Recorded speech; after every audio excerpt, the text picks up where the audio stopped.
Bonjour à tous et bienvenue dans ce nouvel épisode dans lequel nous allons parler des actions que je vais acheter et étudier en bourse en janvier 2024. On regarde ensemble le sommaire et vous l'avez aussi comme d'habitude en description pour passer d'un chapitre à l'autre. Donc tout d'abord je vous ferai une introduction rapide, on va aussi parler des résultats qui arrivent pour le quatrième trimestre 2023 qui seront donc annoncés début 2024 et on va faire aussi quelques rappels. Ensuite on va regarder les achats que j'ai fait beaucoup ces derniers mois, on va les passer en revue parce que certains sont bien remontés en bourse, voir si je continue à acheter ces actions ou pas et en fin de vidéo on va regarder d'autres actions que je vais étudier. Premièrement, comme chaque début de trimestre, les résultats d'entreprise vont être publiés globalement entre mi-fin janvier pour les tout premiers résultats et ensuite beaucoup début février. Je vous ai mis par exemple, on devrait avoir Netflix qui souvent donne le début de la tech le 23 janvier, ensuite Tesla le 24 janvier, Apple le 25 janvier, etc. Et globalement, on va avoir dans environ un mois les résultats de beaucoup des plus grosses entreprises du S&P 500, notamment les grosses entreprises de la tech qui représentent une large partie du S&P 500 en pourcentage. C'est donc toujours des périodes qui peuvent faire bouger le marché, qui peuvent faire aussi bouger des actions individuelles, sachant que beaucoup d'entreprises sont par exemple dans les mêmes secteurs et quand une entreprise a des mauvais résultats, ça peut impacter une autre entreprise qui n'a pas forcément les mêmes problèmes. Le marché n'est pas toujours rationnel sur le court terme et donc c'est tout le temps des périodes dans lesquelles je suis prudente et je joue un petit peu la patience. Évidemment, ça va aussi nous permettre de faire des vidéos sur les résultats qui sortent comme chaque trimestre. C'est une période qui généralement a des vidéos assez techniques, donc n'hésitez pas à vous abonner sur la chaîne si vous voulez voir de l'analyse de résultats de trimestre. Pour information aussi, sachez que j'utilise beaucoup le compte sur X qui s'appelle Earning Whisper qui vous donne les résultats qui vont tomber chaque semaine et chaque mois. C'est un très bon compte que je peux que vous recommander de suivre et vous pouvez aussi me suivre sur Instagram. Généralement, je poste les dernières vidéos, les résultats à venir, etc. Je vais aussi faire une petite mise au point par rapport à ces vidéos. Je sais que ce sont des vidéos qui peuvent être répétitives, notamment pour les personnes qui sont abonnées depuis très longtemps, puisque ça m'arrive d'acheter une entreprise pendant plusieurs mois d'affilée. N'hésitez pas à utiliser le sommaire, il est fait pour ça, pour passer les chapitres qui pourraient ne pas vous intéresser si vous les avez déjà vus dans des vidéos précédentes. Mais voilà, je fais aussi ces vidéos parce qu'elles permettent de faire grandir la communauté, et quand même globalement ces vidéos sont appréciées par la majorité d'entre vous. Il ne s'agit pas non plus d'analyse complète d'entreprise, vous avez des vidéos individuelles pour ça sur la chaîne, et enfin, ce n'est évidemment pas du conseil en investissement. Honnêtement, prenez vos conseils de personnes, formez-vous, prenez des opinions à gauche, à droite, dans différents types de médias et de supports, et ensuite forgez-vous vos propres analyses, parce que c'est le seul moyen que vous aurez de comprendre ce que vous faites, d'investir dans les entreprises que vous avez analysées, que vous comprenez, et ça vous permettra de progresser si vous faites des erreurs, puisque si vous achetez sans savoir ce que vous achetez, au final, vous dépendez tout le temps des autres et vous n'êtes jamais autonome. C'est vraiment un discours important que je répète souvent sur la chaîne, et c'est fondamental à mon avis. Et enfin, en parlant de se répéter un petit peu chaque mois sur certaines actions, je sais que c'est le cas, mais il y a un moment, quand j'ai une action qui atteint un prix que je vise depuis des mois, je ne laisse plus passer l'opportunité. Donc oui, je me répète parfois, mais quand j'ai des actions qui sont à des prix extrêmement intéressants, il y a un moment, je les achète pendant 3, 4, 5, 6 mois d'affilée, c'est pas grave. Passons maintenant aux actions individuelles. Tout d'abord, on va parler de 3 actions que j'ai beaucoup achetées ces derniers mois. Il s'agit de Enphase, SoFi et Tesla, j'en avais parlé sur la chaîne. On va commencer avec Enphase et l'objectif, ça va être de voir les entreprises où elles en sont et vous dire surtout si je continue à les acheter ou pas sur janvier 2024. On va passer évidemment rapidement sur chaque action, je ne veux pas que la vidéo soit trop longue, il y a des analyses individuelles pour passer du temps dessus. Donc c'est une action que j'ai commencé à acheter quand elle est redescendue sur les 150-160 $, on le voit ici milieu de l'année. Ensuite j'ai doucement acheté la baisse et j'ai fortement acheté quand ça a baissé sous les 80 $. J'ai dû acheter entre 30 et 40 actions juste ici au niveau de novembre et j'ai continué ensuite à racheter la hausse. Je n'ai pas arrêté d'acheter quand on a touché le point bas, en tout cas le point bas de ces derniers mois. Et je dis ça parce que ça pourrait très bien faire un nouveau point bas, personne ne peut prévoir le court terme clairement. C'est une entreprise sur laquelle j'ai actuellement une position de 93 actions avec un prix de revient unitaire à 108,72 $. Aujourd'hui, l'entreprise vaut 133 $, donc je suis en hausse dessus, mais c'est du court terme, ça m'importe assez peu. Je vous ai déjà plusieurs fois partagé dans d'autres vidéos mes calculs et mes projections, et d'ailleurs vous avez pas mal de vidéos d'analyse de cette action sur la chaîne, n'hésitez pas à aller les voir, il y en a des assez récentes. Maintenant, pour répondre à la question, est-ce que je continue mes achats ? Eh bien, l'entreprise, ma position n'est pas encore finie. J'aimerais avoir au minimum 100 actions en portefeuille. On voit que je commence à m'y intéresser fortement sous les 150 $. On est aujourd'hui à 132, 133 $. Donc, je vais continuer tranquillement mon DCA. Et c'est ce que je vous dis ici. Je vais construire ma position et la finir. On continue avec SoFi. Alors, SoFi, c'est une entreprise que j'ai depuis assez longtemps en portefeuille et je me suis mis à en racheter récemment au niveau des 7 $. Aujourd'hui, on voit qu'elle est remontée pas loin des 10 $. J'ai actuellement 500 actions au total, donc j'ai 300 actions sur un courtier et je suis à l'équilibre dessus, donc j'ai un prix de revient autour des 10 $, tout simplement parce qu'en fait j'ai revu mon analyse à la baisse dans le temps pour être un petit peu plus prudent, puisque clairement les marchés ont eu plus de difficultés, on a pris un gros ralentissement économique, la fintech a clairement souffert et j'avais revu mes chiffres à la baisse. Et j'ai racheté, on voit ici 200 actions de plus avec un prix de revient de 6,87, ce qui me fait au total 500 actions avec un prix de revient unitaire juste sous les 9 $ à 8,8, 8,9 $.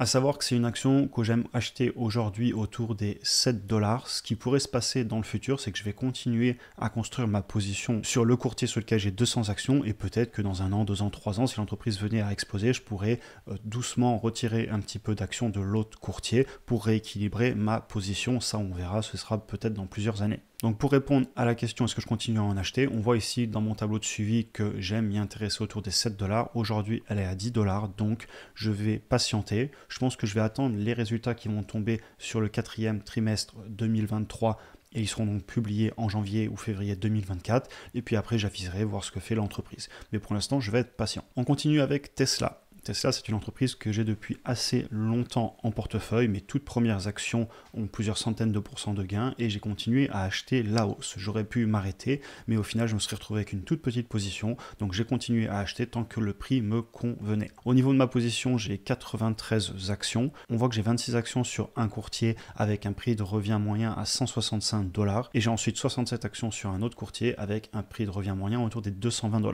Mon objectif sur les derniers mois, c'était de monter mon prix de revient unitaire autour des 200-205 $. J'en avais parlé dans plusieurs vidéos et c'est ce qui est en train de se passer. En regroupant ces deux positions, on arrive avec un prix de revient unitaire moyen qui est autour des 205 $ et c'est un prix de revient qui me convient. Alors du coup, j'ai pas flatté mon ego parce que si j'avais pas ouvert cette nouvelle position et que j'avais gardé que l'ancienne, j'aurais un super retour sur investissement à montrer avec un prix de revient unitaire à 165 $ pour un prix actuel à 250 $, mais je préfère avoir un prix de revient unitaire à 205 $, même à 220 $ si je regarde qu'un seul courtier, que ce soit moins joli, mais au final j'ai beaucoup plus d'actions et sur le long terme ce sera très intéressant pour moi plutôt que de jouer l'ego, c'est pas quelque chose qui m'intéresse. On va finir sur la question est-ce que je continue mes achats sur Tesla?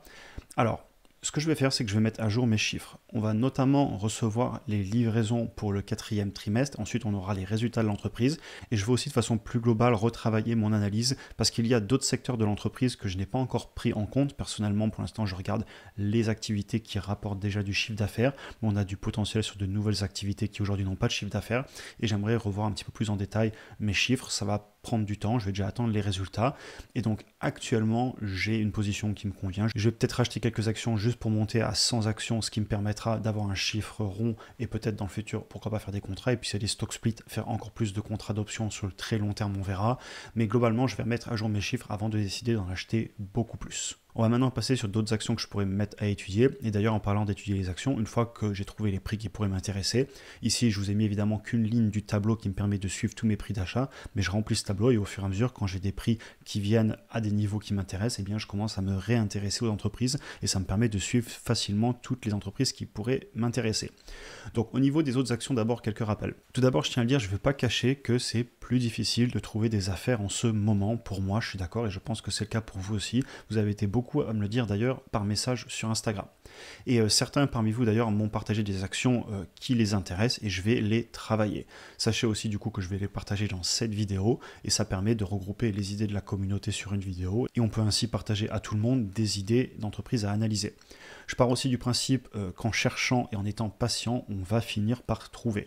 Et c'est ok si pendant quelques semaines ou quelques mois, on fait des recherches et on ralentit un petit peu les achats. Et c'est ce que je vous dis juste en dessous. Si je dois un petit peu lever le pied au niveau de mes achats, eh bien c'est pas grave, ça va me permettre de reconstruire du cash. Ça peut aussi me permettre de vendre des puts, donc de vendre des options sur des entreprises qui m'intéressent, mais pas au prix actuel. Par exemple, je pourrais décider de vendre des puts sur SoFi à 7 $ et si elle revient sous les 7 $, eh bien, je pourrais acheter les actions si je me fais assigner ces options. Et si ce n'est pas le cas, eh bien, je peux tout simplement acheter les actions dans le dur à ce moment-là. Et évidemment, quand on n'a pas d'idée et qu'on a peur d'avoir trop de cash et que ça pourrait nous brûler les mains, eh bien, il y a plein d'autres types d'investissements qu'on peut considérer. L'immobilier si vous avez besoin de faire un apport, les matériaux précieux, etc. Ou tout simplement une bonne alternative en bourse, c'est les ETF. Quand on ne sait pas trop quoi acheter, pourquoi pas acheter un ensemble d'actions et puis dans 10 ans, quand on regardera, on se dira que c'était peut-être pas une si mauvaise mauvaise idée que ça. Maintenant, les actions que je vais rechercher après les avoir regardées rapidement. Je vous dis les regarder rapidement parce qu'en fait, ça aussi, c'est un point que je voulais clarifier avec vous. Quand vous me donnez des idées d'actions en commentaire par DM, etc., je les screen très rapidement parce que je ne peux pas tout traiter. Donc généralement, les questions que je me pose, c'est est-ce que ça correspond à mon profil? C'est-à-dire que si on propose des très bonnes entreprises comme par exemple, je sais pas, Costco, c'est des belles entreprises, etc., mais ça ne va pas forcément correspondre à mon profil. C'est des entreprises qui auront un peu moins de croissance, qui peuvent payer un dividende. Et ainsi, ce n'est pas parce que je ne les achète pas que c'est des mauvaises entreprises. C'est juste que ça ne rentre pas dans mon portefeuille et tant pis, je les aurai via des ETF. Ensuite, je vais regarder que je comprends bien le business model, que j'apprécie le business model, que c'est quelque chose qui m'intéresse. Et enfin, faire une analyse quantitative rapide. C'est-à-dire que si le business model est exceptionnel, mais qu'il y a des problèmes sur la croissance, sur les marges, sur le balance sheet, ou si je ne vois pas tout simplement comment l'entreprise va s'en sortir, je ne vais pas passer trop de temps dessus. Et à un moment, il faut faire des choix. Et une fois par contre que ces choix sont faits, je vais m'intéresser plus en détail aux entreprises, et ça c'est les entreprises que je vais vous citer et généralement que j'analyse sur la chaîne. Tout d'abord, une entreprise qu'on m'a proposée, que j'avais regardée il y a très longtemps mais vraiment en coup de vent, et là je l'ai regardée un petit peu plus, c'est Celsius Holding. C'est une entreprise qui a plutôt une bonne croissance, qui est dans les boissons énergétiques, bonnes pour la santé, vitamines, etc. Donc c'est à rechercher. On a l'air peut-être plutôt sur une action croissance assez jeune, mais je vais la regarder parce que sur le papier ça m'a intrigué. Ensuite, on a PayPal. C'est une entreprise que j'ai en portefeuille depuis longtemps. Elle a subi une énorme baisse, elle s'est un petit peu repris et beaucoup de personnes sont en train de discuter. J'ai même reçu des messages à ce sujet. Est-ce qu'on n'aurait pas touché enfin un point bas, etc. Donc ce que je vais faire, c'est que je vais me replonger dans l'action. C'est pas une action que je suis énormément au quotidien et donc je vais m'y intéresser à nouveau, voir s'il y a quelque chose. On continue avec Palantir. Palantir, je vais remettre mes chiffres à jour avec notamment les résultats qui vont arriver. L'entreprise est maintenant profitable. C'est une entreprise aussi qui est assez chère, qui est un petit peu corrigée et je veux voir si elle ne serait pas dans cette bulle de l'intelligence artificielle, quel serait le prix qui m'intéresserait et pourquoi pas d'ailleurs en racheter si elle venait corriger. Donc voilà, il faut que je remette mes chiffres à jour sur l'entreprise. Ensuite, on m'a encore parlé d'Alibaba. Alors, Alibaba, c'est une entreprise que j'ai jamais voulu toucher tout simplement parce que c'est dans un pays dans lequel d'ailleurs j'ai vécu 4 ans, donc je connais très bien les produits, j'ai acheté pendant des années tous les jours sur Taobao, sur Ele.me, etc. Donc je connais très bien leurs produits d'utilisation personnelle comme Amazon en France, j'ai utilisé pendant 4 ans leurs services en Chine. Maintenant, je ne l'ai jamais recherché dans les détails parce que je l'ai déjà via les ETF et ensuite parce que ce que je sais, c'est que je ne sais pas. La culture est très différente, je parle pas très bien la langue.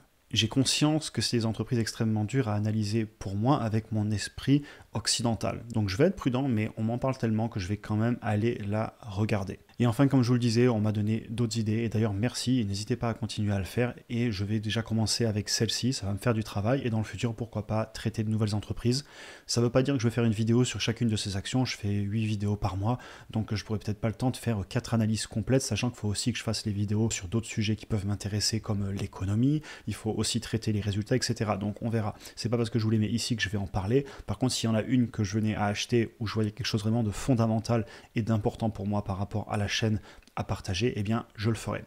Et enfin, du coup, ce que je voulais vous dire, si vous avez d'autres idées, n'hésitez pas à les partager en commentaire ou en DM sur Instagram. Je réponds aussi tant que j'y arrive. Il y a de plus en plus de DM, donc clairement, je mets un petit peu plus de temps à répondre, mais généralement, je réponds à tout le monde au bout d'un moment. Et donc voilà, on en a fini pour aujourd'hui. J'espère que la vidéo vous a intéressé. Comme d'habitude, n'hésitez pas à en parler en commentaire. Aussi, pour les personnes qui seraient nouveaux sur la chaîne, si vous souhaitez en apprendre plus sur l'investissement en bourse ou tout simplement revoir les fondamentaux de l'investissement sur le long terme, vous trouverez en description un lien vers les cours vidéo offerts que j'avais fait sur les bases pour commencer à investir en bourse. Vous pouvez aussi cliquer ici pour regarder une autre vidéo. Si vous avez apprécié cet épisode, n'hésitez pas à vous abonner, liker, partager et passer dire bonjour sur Instagram. J'y fais du contenu différent. Et sur ce, je vous souhaite une excellente journée et à très bientôt pour une prochaine vidéo.